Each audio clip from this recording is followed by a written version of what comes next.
Yuck! Smell it again! That's disgusting! That's my ass! Who's driving? It's over 9. What? Trap car! Additional. Use the boots to get it! No, no, no! Huh? What the f? Hello again, everyone. This is Bionic Slime. I am your online voice for reviews of your choice, and this is another installment of BS Reviews. Today, I'll be taking a look at an anime series that's based off a relatively well-known video game title for the extinct Sega Dreamcast system. I'm talking about the series Power Stone. To put it basically cut and dry, Power Stone was a 3D anime-esque fighting video game where you play one of two different characters who fight each other and collect these powerful stones in order to transform into Super Saiyan kind of badass version forms of yourself in order to kick the crap out of your opponent even further. There was a sequel also to the Dreamcast called Power Stone 2, which allowed you to play with 4 characters instead of 2. And then there was like a handheld version of the game. I don't really remember if there was one. It's like for the DS or something. But we're not here to talk about the video games. We're here to talk about the anime series. It was dubbed and brought over to America by ADV Films. It was directed by 2 different directors. First one was Kenichiro Watanabe, who's actually never directed an anime before. He's only done art directing. He's worked on such series as Street Fighter 2V and the American cartoon version of Mega Man. Then we have Takahiro Omori, who has directed such anime as Bakuno and Hellgirl.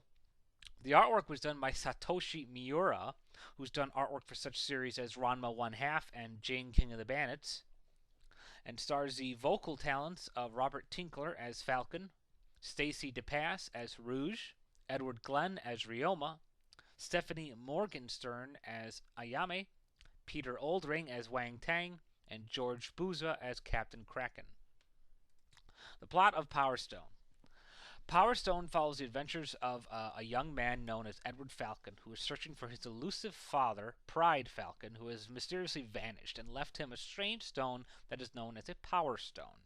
He doesn't think much of it until 2 thugs, part of the Octopus Gang, literally just named Octo and Puss, are trying to steal the stone to give to their greedy master, Captain Kraken, a ghost-like pirate figure who is trying to collect the Power Stones for a greedy purpose. Falcon escapes the gang and discovers the true secret of the stone's power when he transforms into a superhuman rocket-like creature and defeats the Octopus Twins. He then learns that there are other Power Stones out there in the world and decides to go out on a quest to find them because he believes that if he can find them, he will find himself closer to his father. Along the way, he meets many various strange and equally adventurous characters who are also in search of the Power Stone, such as the up-and-coming martial arts master Wang Tang, the theatrical geisha girl Ayame, the creepy bandaged jewel thief Jack, the grumpy and bitter rival Samurai Ryuma, the mysterious and sexy fortune teller Rouge, mountain climbing adventurous Gunrock, as well as many other strange characters,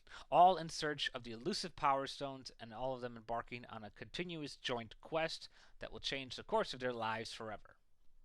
Review of the plot. Reviewing the plot of a fighting anime is kind of like an oxymoron. It doesn't really make much sense. I mean, the whole idea of a fighting anime or a fighting game doesn't make much sense in story-wise because it's just about the fighting. Kind of like with Street Fighter, when you make that into an anime, there's not much to really make. It's all about the fighting. And in that case, I kind of give them a little bit of credit because they actually tried to put some more of a story spin on what would have been otherwise simple beat-em-up story. Here, by having Falcon go out on this epic quest and meeting all these new people makes a much more plausible way of meeting all these new characters instead of cramming them all into one movie like the live-action Street Fighter American movie. And it makes more sense that you have a character searching for these stones because that presents you with new opportunities for characters to find the stones and have them transform otherwise than just having them randomly find it and just make it seem a little bit more implausible. I like the fact that they took the show all over the world. I mean, you go from Japan to Texas, you go from Italy, you go everywhere. The place goes everywhere because the fighters are everywhere.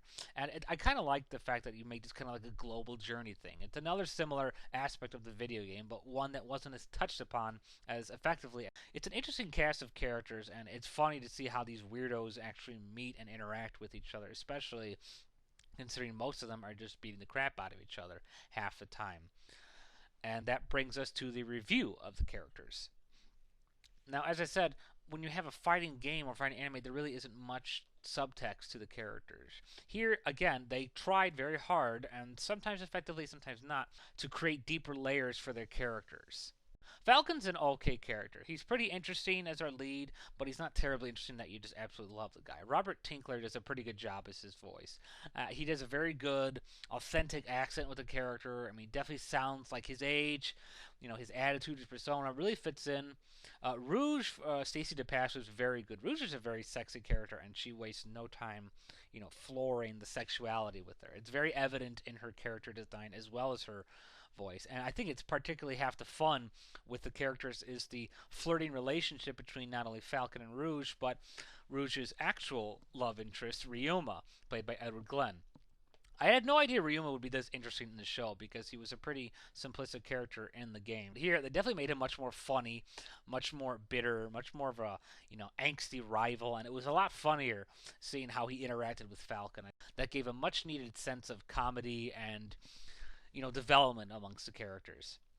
Ayame had a good voice. Stephanie Morgenstern gave a very good performance to her, very soft, very sweet, appropriate. I don't think they used her that well. She seemed kind of awkwardly placed at times, and it's like they didn't really put too much thought in how to put her in that well, I guess you could say. Peter Oldring was kind of bland as Wang Tang. He doesn't really sound or do anything that impressive. George Buza was pretty good as Kraken. He was an interesting villain, kind of weird and at times, but still interesting. I was a little disappointed at the villain Valgas, who's actually the head villain of the show. I don't actually know what his voice actor is, what the name of him is, because I couldn't find it anywhere. But he was interesting because he had such story, deep context, and such a good evil voice, but you never really saw enough of him, so it makes a good enough dent. And I was disappointed that my favorite character, Jack, the mummy thief, his voice kind of sounded a little annoying, kind of like lovely, like crackly old grandma. And I guess that disappointed me because I thought the character is always looking so cool, and you make him sound like this straggly old woman or something. I don't know. Review the animation and the music. Power Stone kind of suffers in both of these areas quite noticeably. The animation is very, as you can tell, simple, bland, and not that great. It's just like, it's very basic. It's just like, you know, the beginner's course of animation where you just took the briefest and slightest of strokes to color these characters, and that was it. Nothing more, nothing less. It's not that creative or inventive, and it doesn't look that great. Some of them look kind of dumb.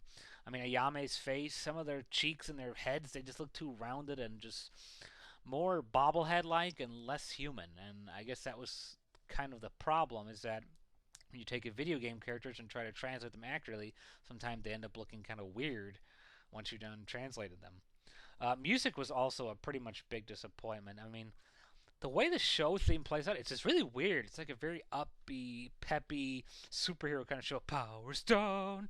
I mean, it seemed very American, like almost too American. This is a very soft and tame show that doesn't really try to do anything that impressive with music or anything else for that matter. Which brings us to flaws of the show. As I said, there's a lot of problems with this, you know, structurally. The animation was poor, weak. Yeah, music is nothing really to brag about. It's pretty simplistic and feels a little too more like kiddie-ish cartoon Saturday morning than an actual anime. I was very disappointed that half the characters looked so weird and clunky with their head designs and that. But probably the biggest disappointment is that fights were so piss poor and just poorly done, especially with the superpower forms here. I mean, you think with guys turning these Super Saiyan like fighter forms, you'd have a much more interesting fights, but I didn't see how you could make superheroes beating the shit out of each other boring. Also, where did you get these retarded ass bad guys, Octo and Puss? I mean, seriously? You have someone named Octo and Puss? They were just like lame second-rate retard versions of Team Rocket. At least Team Rocket was amusing enough to watch. Again, it feels like it's some sort of weak, second-rate Saturday morning cartoon show. And from an anime, I'm sorry, but I expect a little bit better. I mean, even the real villain, Valgas, doesn't get used that effectively. He's supposed to be the big shocking villain, you know, the big secret surprise in there, but they do it so poorly that it just feels wasted. Final wrap-up, unfortunate that the game had to be turned into such this piss-poor little mess. The animation is far too bleak and bland and poor in color style. The music is nothing to brag about. It sounds like something off a kid's show and doesn't feel appropriate. The characters were okay. They're not outside of Ryuma and maybe Rouge. The characters didn't do that great of a job. Stacey DePass or Glen, they did pretty good for what you had, but otherwise, this is all average stuff. It's nothing great. Jack's voice was annoying, and I was upset at that because I love that character. The villains weren't used as effectively. I mean, you got retards like Octo and Puss. It just bums me out because this game was so much fun, and I was so surprised to see that its anime is just so boring, and that's the sad truth of it. Bottom line, I give Power Stone 1.5 stars out of 5. Well, that's all for now. This has been Bionic Slime for BS Reviews. Thank you all for listening, and goodbye for now.